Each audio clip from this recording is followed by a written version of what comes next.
अगर जब martial law लगते हैं तो हथियार फेंक देते हैं जी, फिर जब मार्शल लॉ लगते हैं फिर सब हथियार फेंक देते हैं। और फिर यहाँ इस कमरे में कितनी तस्वीरें लगी हैं जो फिर वो और भी भूल जाते हैं, फिर आप लोग भी भूल जाते हैं, सब कुछ ठीक होता है। मगर जब पार्लियामान कुछ करे तो उससे मीन में खें फिर हो जाती है शुरू। वहां भी जरा सर उठा लिया करें ना, हम नहीं मानेंगे ये बात को। आप आया करें, वहां भी पिटिशन लाया करें ना। लेकर आए ना मालूट, इसीलिए नहीं ये मार्शल लॉ नहीं, ये एक पार्लियामान ने कानून। First drop of rain. ये बताइए, आप बता ही नहीं रहे ओथ की बात हुई, आपका आर्गुमेंट खत्म। बताइए नहीं मालूट, खत्म नहीं मालूट, ओथ में मालूट एग्जैक्टली इस पे आ जाए। पार्लियामेंट की कॉम्पिटेंस है कि नहीं है? अगर अभी इजाजत नहीं, तो पार्लियामेंट की कॉम्पिटेंस है या नहीं है? मालूट नहीं है। नहीं, वो बता दीजिएगा कैसे नहीं है। मालूट आप 142 देखें, 142 को देख लीजिए।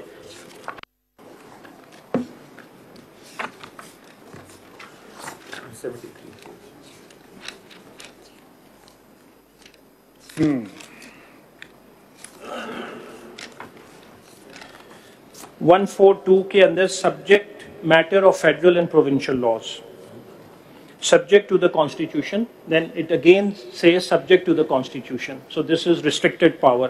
The Majlis Shura Parliament shall have exclusive power to make laws with respect to any matter in the federal legislative list.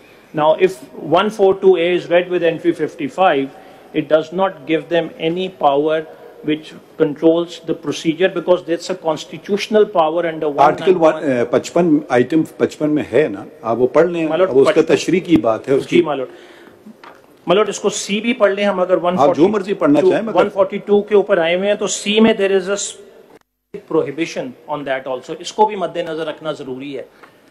Subject to paragraph B, the provincial assembly shall and Majlis Shura parliament shall not have the power to make laws with respect to any matter not enumerated in the federal legislative list. So everything revolves around एक चीज आप ये बहस कर रहे हैं कि अगर वो लिखा ना हो, अंदराज ना हो फेडरल लेजिस्लेटिव लिस्ट में, तब पार्लियामान उसके मुतालिक कोई कानून नहीं बना सकता, हाँ या ना? मतलब that would be subject to your lordship's interpretation. भाई आपकी क्या राय है? मेरी राय, हमें अपनी राय पता है, आप अपनी राय बताएं। Very honestly the entries are just a guideline, it can be interpreted by your lordship.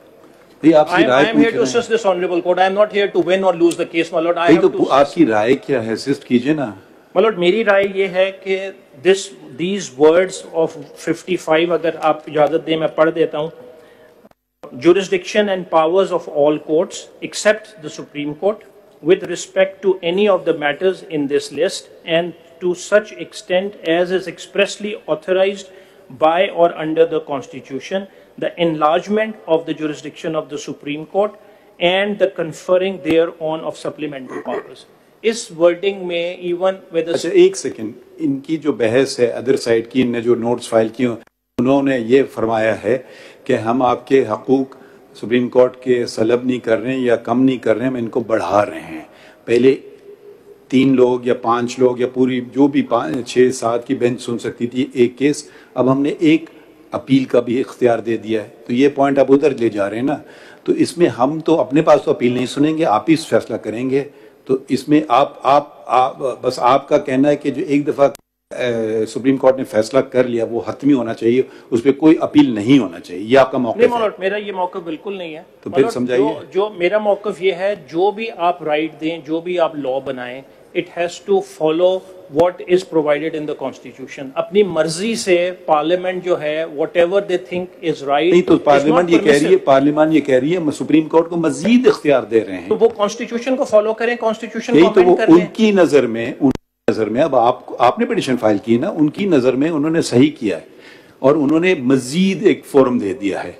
ठीक है, 3 लोगों ने फैसला कर लिया, क्योंकि अब आप अगर हिस्टोरिकली इस बात को कोई बात ही नहीं कर रहा है, हिस्टोरिकली अब बात को देखें तो बहुत तनकीद की है वकीलों ने बिलखुसूस, और जिसको कहते हैं ना सोशल समाज ने भी, कि सुप्रीम कोर्ट ने बेख्तियार 184(3) के तहत इख्तियारात, तो इसमें बहुत से लोगों के पर्सनल हकूक, एक होता है बुनियादी बड़ी बड़ी बातें कि ब्रिक वर्कर्स नहीं होना चाहिए, ऐसे नहीं, वो आप उन मामलों में भी चले गए हैं। इलेक्शन मैटर, रेट ऑफ बिजली वो क्या होना चाहिए, शक्कर की प्राइस की क्या होना चाहिए।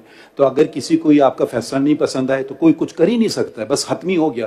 तो उनका ये कहना है कि अगर सुप्रीम कोर्ट अपने हद में रहती, पहली बात आपने हदूद की तजावुज किया है, इसलिए हमने ये जरूरी समझा कि हम कानून बनाएं और आपको याद दहानी करवाएं। मगर आप अगर याद दहानी नहीं करते हैं तो आप ही लोग, एक इस पे नजरसानी का बहुत हदूद कम होता है, एक आप इस पे अपील सुन लीजिए, हो सकता है वही फैसले पे हम मोहर लगा दें और कहें जी बड़ा उम्दा फैसला था, ठीक है। तो इससे एक आम शहरी के हकूक पे जो आप खड़े हुए ना शहरी की हैसियत में, आपकी सेहत पे क्या असर पड़ रहा है। आप सपोज आप किसी चीज में आते और आपके खिलाफ फैसला हो जाता है 184 में, तो आप तो सर पीठ जोड़ने लगते कि एक हक, बुनियादी हकूक, अपील का तो दुनिया के हर आइन और कानून में दिया गया है, आपने तो एक कानून का हक भी हमें नहीं दिया है। तो फिर आपको क्या सेहत पे असर पड़ रहा है। हमारे सेहत पे शायद असर पड़े कि हमारे एक दफा हमने कह दिया बस हर्फ आखिर है। मतलब आपने क्योंकि मना किया था कि इधर उधर हिस्टोरिक कॉन्टेक्स्ट में नहीं जाना, मैं नहीं गया, लेकिन I will answer to your lordship question. देखिए हर चीज को देखना चाहिए कॉन्टेक्स्ट में। जी, I am answering this question. My lord, this is, if I may be permitted, this is not the first time that a question of constitution of benches has been raised. The earliest case that I was able to find was Hamid Sarfaraz case, where there was an allegation that the bench comprised from a particular region. So the argument is there have been substantial constitutional amendments, and one of the major constitutional amendment was 18th constitutional amendment. All those cases where these allegations and the public outcry and everything was before the parliament, they chose not to amend the constitution or article 191.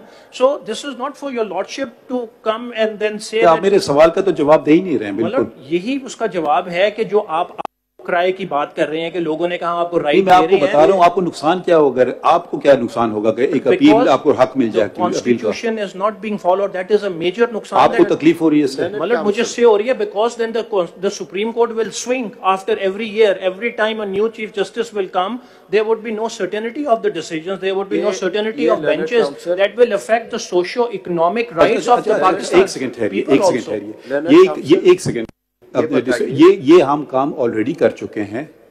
इस supreme court ने कितनी दफा martial law को endorse किया है, फिर एक judgement आया था कि जितने ये पहले जजमेंट थे सारे गलत हैं और आइन पे पाबंदी होना चाहिए, ठीक है।